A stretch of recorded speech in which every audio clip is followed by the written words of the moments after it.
এই যে আজকে চলে এসেছি আবার আমরা আমাদের শুরু গুরু, এই যে গুরুর চালা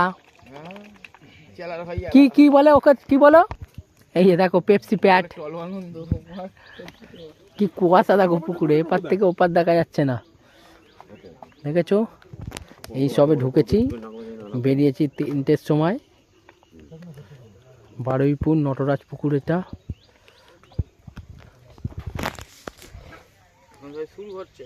পরে আবার ভিডিও দেব, কখন কি মাছ খেলো না খেলো পরে বেলায় দেবো, কিছু দেখা যাচ্ছে না। আজকে থেকে শুরু হয়েছে প্রোগ্রাম আমাদের, ঠিক আছে? রাখছি, পরে আবার মাছ খেলে বেলায় রেজাল্ট জানাবো তোমাদের, কিরম রেজাল্ট পুকুরে। আমাদের টোপ মাখছে ভাইপো, ইন্টারন্যাশনাল খিলাড়ি, ন্যাশনাল খেলে না, ইন্টারন্যাশনাল খেলে।